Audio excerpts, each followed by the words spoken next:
Ja Rule's Fun Time Spooktacular feet-friendly Geordies for this Friday, and obviously, the only question I've gotten is, does that Frazer Anning getting egged? And I have an opinion that'll rock your socks, that'll be revealed after this intro that gets various opinions from I hate it to I like it. God, what a rainbow of distaste to love this one is. But here it is.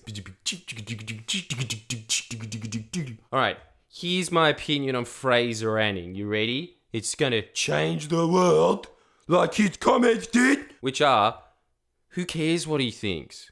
It doesn't matter. He's like a senator that got 12 votes in the last election. You wouldn't even know his name unless he tweeted that thing. And that's because most people seem to think that that is what politics is. Someone tweeting about an event, which everybody else did. It's just that most people found his distasteful and the media hyper-focused on it. And there is very real reasons why they did that. Reasons that impact you that I'll get into later. But first off, look, we've all seen it, but let's just watch it again because of how glorious it is on two accounts. First off, both Fraser Anning and that kid look like the Boomer and Zoomer meme. In fact, Matt, just put their faces over while he's getting egged. Look at this. When people are getting attacked in their own... How good is it as well that just before getting egged, when people are getting attacked in their own... It is just basically Jackass 4. It was just 10 seconds long. And also, what does not get anywhere near enough credit is what the guy that's putting him in a headlock says to him. 60 to 100 people, you've thrown an egg at every one of us.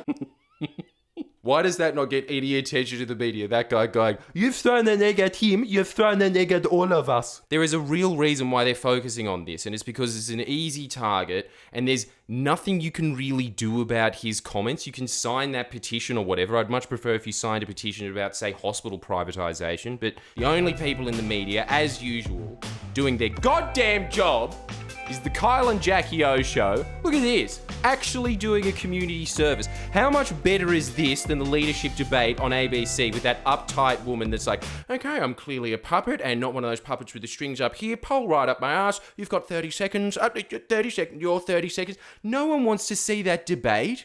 No one wanted to see it in the 70s. It's just that they had no other idea of how a debate could possibly be. Just like when Plato goes, say that you're amused by shadow puppets. No one's amused by shadow puppets now. It's outdated.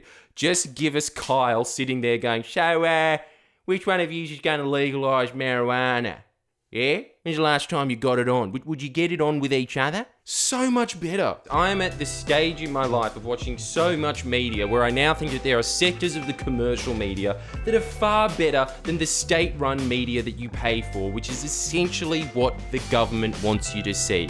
At least in this, they circumnavigated around a bunch of sponsors, which ends up being a fluff piece, but this fluff piece exposed something that will get their audience to respond, which is that I always thought Gladys Berejiklian was nice. She's the auntie that you dread meeting at Christmas that goes, have you got a job yet? Everyone needs a job. Stop drinking so much. Look, she's basically the Delta Goodrum of politics, all nice and sweet until something doesn't go her way. As soon as Micheal Daley walks in, watch her body language shift. And that's why when you guys first asked me on, I thought, I don't know if I should turn Oh, you thought I was going to leap on you. No, I didn't think it was you, Carl, no.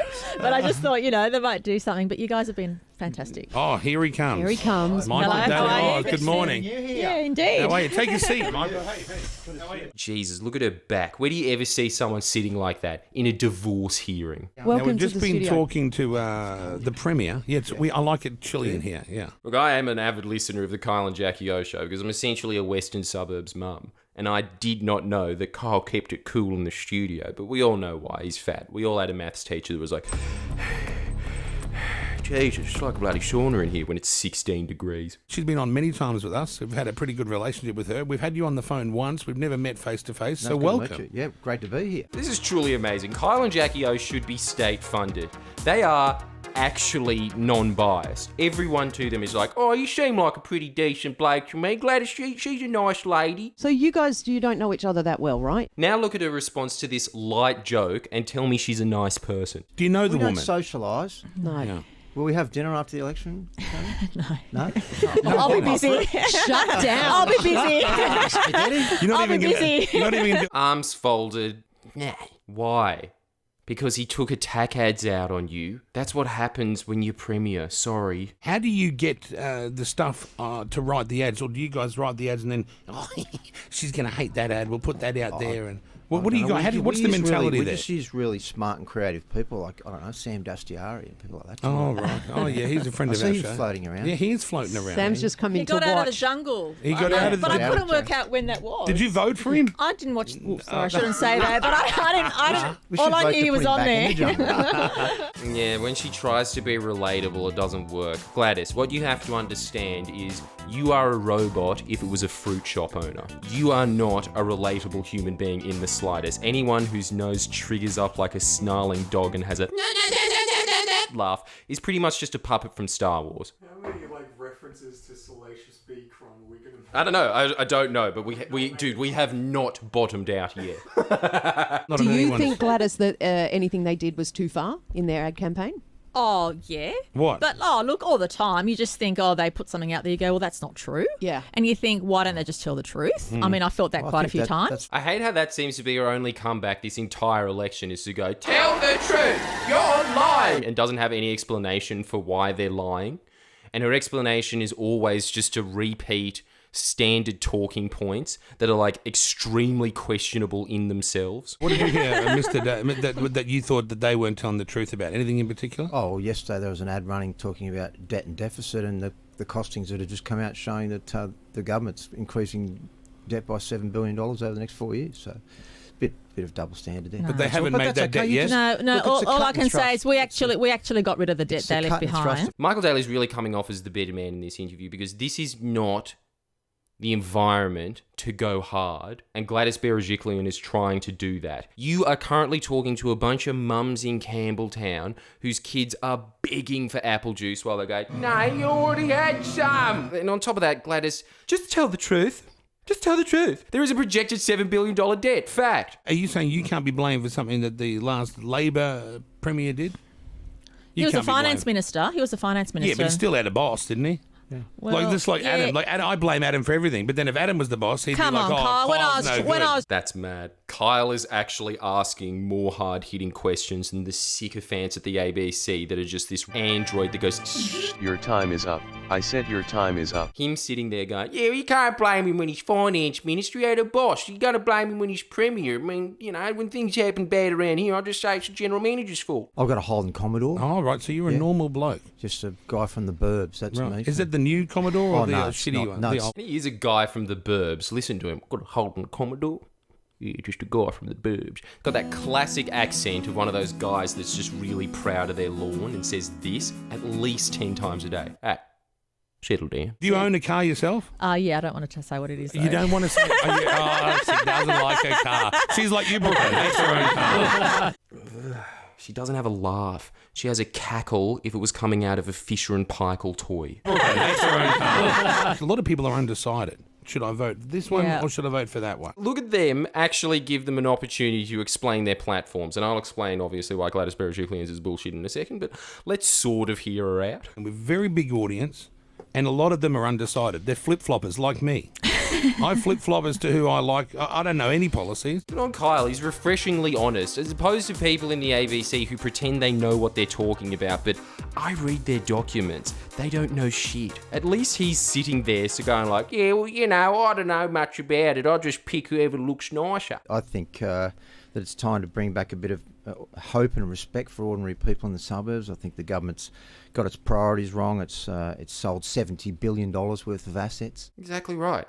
When they're always going that we're actually in a surplus. Yeah, it's easy to be in a surplus if you sell everything you have. And I just think it's time to stop the madness that's descended upon Sydney with overdevelopment and congestion. Yeah, watch my previous video on that. 7,000% more apartments being approved in poor shit kicker suburbs than Gladys Berejiklian's electorate. Well, we've got a nice bridge. It's got heritage. Knocking down Allianz Stadium, Kyle, that should stay standing. It's Wasn't that a currently- safety issue or something, or did I read that wrong? No, well, I don't accept that. I think that you can do a refurbishment of that stadium for much more cheaply than $730 million. Could you be any more annoying? I do not understand how the media jumped on Trump for saying something that was admittedly hilarious in the debate of going, wrong. And then going, oh my God, the disrespect. But then when Gladys Berejiklian just keeps going, What are you, a puffer fish? Everyone just sits there and accepts it and goes, oh, good retort. Well, That's she's having a Gladys hard gasping in the I background. was. And notice this about Gladys Berejiklian's response to that. Michael Daley puts out concrete facts and figures as to why he should be elected. Actual reasons. She just says a bunch of generalities. Just listen to this. I believe in the people of this state. I believe in the people of this state. That's a policy. And look, we're not a perfect government. I don't get everything right, but my heart is always to make things better for the people of the state. My heart's in the right place. What are you, Marge Simpson? Well, I'm sorry, I'm going to have to Ned Flanders this. My family can't live off good intentions. Building new rail lines, building new roads, building the schools and hospitals of the future. Yeah, building roads. You have built a bunch of private roads that are extremely overpriced that you have handed over to your donors. Huge amounts of taxpayer money that you got from privatising a bunch of essential services like electricity, which has made your power bill almost $300 more expensive a year. And they got that money so that they could give it to something that doesn't solve traffic, which is WestConnex. Every expert says it just smudges traffic around. And they gave out $16 billion of that to build something that does nothing. And I want every single person, no matter where they live in New South Wales, no matter their background, where they came from, what their circumstances are, to have the best life possible. That's my job. You absolutely do not. If you wanted any of that, you wouldn't have privatised $70 billion worth of vital public assets. So if I know that you're going to get a great education. Great education. You have deliberately defunded TAFEs and then given out a bunch of the rest of the funding to a bunch of predatory companies that do not teach the people the service that they were advertised. So they just sign up a bunch of old people to become tech typers. Like they took that learn to code meme and thought, yeah, no, good idea to make money out of. That's the kind of education she's talking about. And my plans are all about positivity in the future. And unfortunately, my opponent, all he ever talks about is what he's not going to do. This is what's really interesting about this interview is that it shows you a glimpse into the two leaders. I honestly thought until this interview that she was a fairly nice individual. It seems like she's not at all. Michael Daley looks like a really chill guy that you see at the pub in Maroubra when there's only 3 other people there. Well, I don't want to talk to anyone anyway. Beer's my friend. That's who I want as a premier. That is an Australian legend. I do not want my nagging auntie sitting there just going, you're not positive enough. What do you call what you're doing right now? I call it motivation. This is a very important election. Please tell everyone you know what the Liberals are up to, which is privatising everything in the state, selling it for pennies on the pound, making your existence extremely expensive just for their breathing, and on top of that clearing an area the size that Brazil does in New South Wales every single year, which has put 1,000 species on the endangered list in New South Wales alone. Direct result of the New South Wales Liberals. They have to be taken out. Now, to finish on a positive, one that, by the way, Michael Daley supported, Gladys Berejiklian did not. That's all you need to know about a nagging auntie stance. School student protests. Good on you kids, even though most of them are sitting there and going, what's your protest? I'm so proud of you guys for getting out there and actually marching on an issue that matters. You kids are awesome, particularly the guy that put up the Jordan Shanks for PM sign. I don't know, these Zoomer types for some reason really speak to me. For the love of God, like this video. This is the last message that we can bring out to the general public about the New South Wales election. I'll see you next week with something that is slightly more encompassing than New South Wales politics. Federal politics in Australia, a country that is globally insignificant. Come watch my new show, Why John Howard Really Sucks, if you don't get enough from this channel. Please share and comment below. Comment.